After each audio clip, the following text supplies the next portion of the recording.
दोस्तों वेदांता ग्रुप की अब 5 कंपनियां बन चुकी है। वेदांता एल्यूमिनियम पे सबको भरोसा है। ब्रोकरेज हाउस लगातार कह रहे कि एल्यूमिनियम का जो शेयर है ये आने वाले समय कमाल कर सकता है और वेदांता लिमिटेड ऑलरेडी मजबूत है क्योंकि हिंदुस्तान जिंक इसके साथ में। लेकिन जो 3 नई कंपनियां और लिस्ट हुई है, Vedanta power, Vedanta iron and steel और वेदांता ऑयल एंड गैस, उसके अंदर क्या संभावना है, उसके अंदर हम फंडामेंटल को समझने की कोशिश करेंगे और उसके प्लस और माइनस पॉइंट को जानेंगे। किस आगे आने वाले समय किस तरह से ये बेहतर प्रदर्शन कर सके उसको समझने की कोशिश करेंगे। क्योंकि ये जो तीनों नई कंपनियां हुई है इनके अंदर अभी भी बहुत सारी कमजोरियां उसको हमें समझना चाहिए।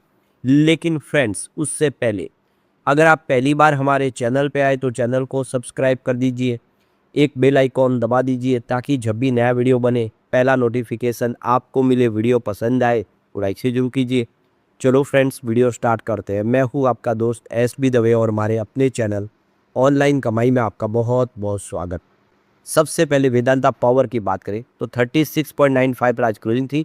यहाँ पे 0.54% की हमें तेजी देखने को मिली। तो स्टॉक काफ़ी करेक्ट हो चुका है। 49 का है बना हुआ स्टॉक है, इस समय 35 के आसपास है। तो आप देख ही सकते हो कि स्टॉक के अंदर काफ़ी गिरावट हुई और फिर से अब यहाँ पे जिस तरह से माहौल बनने लगा खरीदारी दिखने लगी है। तो वेदांता पावर हो या Vedanta iron and steel, Vedanta group के शेयरों ने आज कैसा प्रदर्शन किया है उसको हमें समझना चाहिए। तो ये देख सकते हो कि जुलाई 2026 में वेदांता के चेयरमैन अनिल अग्रवाल ने अपनी कंपनियों के लिए आगे की ग्रोथ रोड मैप जो है उसको अपने निवेशकों के साथ डिस्कस किया है। कंपनी आने वाले समय अपना जिंक लेड का प्रोडक्शन है उसको आप देखें आने वाले समय तेज़ी से बढ़ाते हुए दिखाई देंगे। उसकी कैपेसिटी को दुगुना तिगुना करेंगे। सिल्वर की जो आउटपुट है उसको भी डबल करने का इन्होंने लक्ष्य रखा है। और क्रिटिकल जो मिनरल्स वगैरह है जिसमें लिथियम और रेयर अर्थ मैग्नेट वगैरह है उसमें कम से कम $5 बिलियन का इन्वेस्टमेंट करने की रणनीति है। यानी सभी सेक्टर के अंदर बहुत सारा इन्वेस्टमेंट चेयरमैन अनिल अग्रवाल करने वाले। तो ये देखें कि इन्होंने जो अपनी एजीएम दी भी जो एनुअल जनरल मीटिंग उसमें क्लियर कर दिया कि सभी कंपनियों के अंदर बहुत सारा इन्वेस्टमेंट होगा। हर कंपनी को $1 बिलियन की कंपनी बनाने के लक्ष्य के साथ वो आगे बढ़ रहे। यानी किसी कंपनी को पीछे नहीं छोड़ा जाएगा। सभी कंपनियां आने वाले में एक बड़ी कंपनी बनती हुई दिखाई देगी। तो यहाँ पे देखो कि कंपनी जो अपना बिजनेस है सिल्वर प्रोडक्शन 1500 टन तक लेके जो है इस समय उसको लक्ष्य के साथ आगे बढ़ रहे। और जो कॉपर का प्रोडक्शन 1 मिलियन टन के आसपास इनका लक्ष्य है। इसी तरह से अगर आप देखें तो कंपनी फेरोक्रेम कैपेसिटी है उसको 5 लाख टन तक लेके जाने का लक्ष्य 2028 तक लेके चल रहे। निकल का आउटपुट है वो 60,000 टन तक लेके जाने का इन्होंने लक्ष्य रखा है। सिल्वर गोल्ड हो या फिर दूसरे जितने भी और जो क्रिटिकल मिनरल्स है सब के अंदर कैपेसिटी बढ़ेगी, प्रोडक्शन बढ़ता हुआ दिखाई देगा। ये बड़ा लक्ष्य है कंपनी का। तो आने वाले 5 सालों में कंपनी अपना रोड मैप तैयार कर चुकी है। रोड मैप के तहत देख सकते हो कि बहुत सारे नए इन्वेस्टमेंट किए जाएंगे। कंपनियों को एक नई रणनीति के तहत आगे बढ़ाया जाएगा। तो आप समझ सकते हो कि विजन बड़ा है। अब यहाँ पे अगर हम वेदांता पावर के फंडामेंटल देखें तो 14,417 पर आप इसको मार्केट कैप के साथ देखोगे। इसकी इंटरप्राइजेस वैल्यू 20,905 करोड़ की है। नंबर ऑफ शेयर यहाँ पे 319.04 करोड़ है। इसका PB रेशो 6.5 का है। तो इसकी फेस वैल्यू 10 रुपीज़ की है। डिविडेंड कंपनी अभी दिया नहीं है। बुक वैल्यू इसकी 5.61 रुपीज़ है। इसका कैश 46.14 करोड़ का है। तो डेट इसका 6,534 करोड़ का है। इससे हिस्से आया। प्रोमोटर होल्डिंग यहाँ पे 56.38% है। तो EPS इसका -4.38 का है। हम बात करें सेल्स ग्रोथ तो 4.69% और ROE इसका 61.28% माइनस और ROC इसका -18.34% है। और इसकी प्रॉफिट ग्रोथ देखें तो -5,480% है। यानी अभी भी इसके अंदर कमजोरियाँ काफ़ी सारी देखने को मिलेगी फंडामेंटल, क्योंकि जैसे जैसे बिजनेस आगे बढ़ेगा तो बिजनेस पटरी पे आता हुआ दिखाई देगा।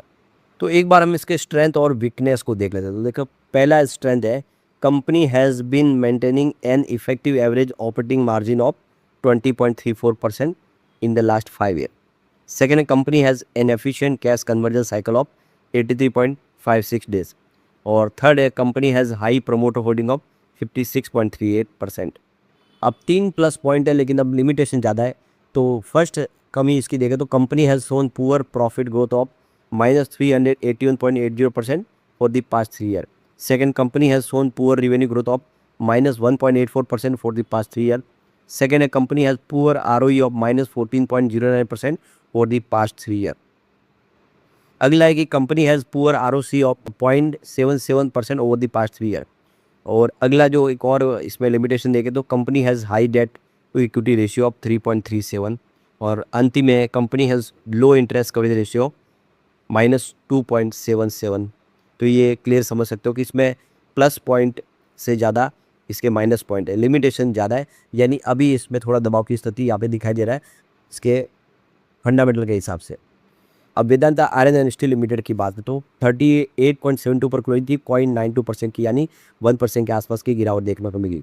अब इसके फंडामेंटल देखें तो मार्केट कैप 15,168 करोड़ का है, इंटरप्राइजेस वैल्यू 15,168 करोड़ की है, नंबर ऑफ शेयर यहाँ पे 391.04 करोड़ है, और इसका पी रेशियो 0, इसके अलावा पीबी रेशियो 26.34 का है, और इसकी फेस वैल्यू 1 रुपीज़ की है। डिविडेंड 0% है, इसका मतलब दिया नहीं। बुक वैल्यू इसकी 1.47 रुपीज़ है। कैश इसका 0.01 करोड़ का है, और डेट इसका 0.06 करोड़ का है। इसके अलावा प्रमोटर होल्डिंग यहाँ पे देखें तो 56.38% है। इसका EPS 0 है, और इसका सेल्स ग्रोथ भी 0 है, ROE भी 0 है, और ROC भी 0 है। प्रॉफिट ग्रोथ इसका -28.4% है, यानी फंडामेंटल इसके अभी भी काफ़ी वीक है। अब इसकी स्ट्रेंथ देखें तो टोटल 3 है, जिसमें company has an efficient cash conversion cycle of 0 day. Second, company has high promoter holding of 56.38%। Third है, promoter stake is increase from 0 to 56.38%। अब इसकी लिमिटेशन देखें तो company has shown poor profit growth of 0% over the past 3 year.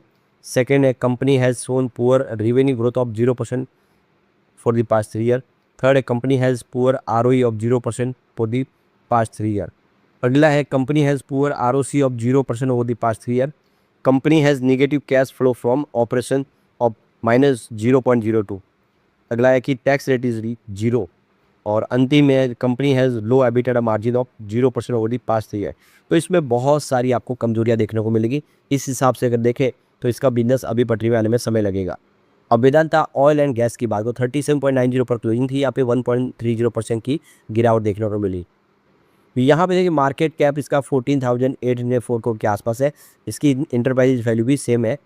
Number of share यहाँ पे 391.04 करोड़ है। P ratio 0 है, PB ratio 0 है, फेस वैल्यू इसकी 1 रुपीज़ की है, और डिविडेंड यहाँ पे 0% है। बुक वैल्यू इसकी -1.12 की है, और कैश यहाँ पे 0 करोड़ है, तो डेट भी 0 करोड़ है। प्रमोटर होल्डिंग यहाँ पे 56.38% है, और सेल्स ग्रोथ इसका -100% है, और प्रॉफिट ग्रोथ 100%। कुल मिला के अभी भी इसमें आपको फंडामेंटल पे देखने को नहीं मिलेंगे। अब इसके हम स्ट्रेंथ देख लेते हैं। तो फर्स्ट स्ट्रेंथ है, company has shown good profit growth of 25.99% for the past 3 year. Second, company has significantly decrease is debt by 539 crore, यानी कंपनी ने इसके डेट को काफ़ी कम किया है। Company is virtually debt free. और अगला है, company has an efficient cash conversion cycle of 0 days. अगला stage, company has high promoter holding of 56.38%।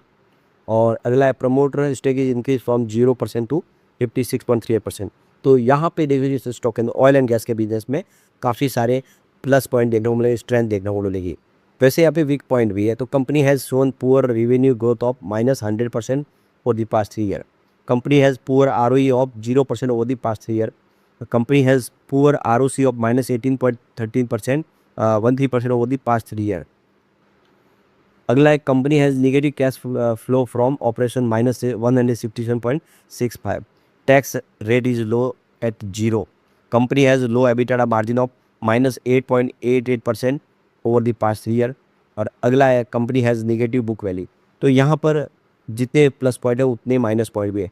Overall अगर आप देखेंगे तो तीनों कंपनियों में बिजनेस के हिसाब से ऑयल एंड गैस का थोड़ा सा यहाँ पे क्लियरिटी दिखाई दे रही है। पावर बिजनेस में अभी थोड़ा समय लगेगा। बाकी कुल मिला के जैसे ही कंपनी का विज़न है, ये तीनों स्टॉक आगे उसमें कमाल कर सकते हैं। लेकिन फ्रेंड्स, कोई भी इन्वेस्टमेंट करने से पहले अपने फाइनेंशियल एडवाइजर से एडवाइस ले लें, या अपना खुद का रिसर्च करें, क्योंकि मैंने वीडियो आपके एजुकेशनल पर्पज़ के लिए ही बनाया। वीडियो पसंद आए तो लाइक से जरूर कीजिए और चैनल को सब्सक्राइब कर दीजिए। Thank you friends.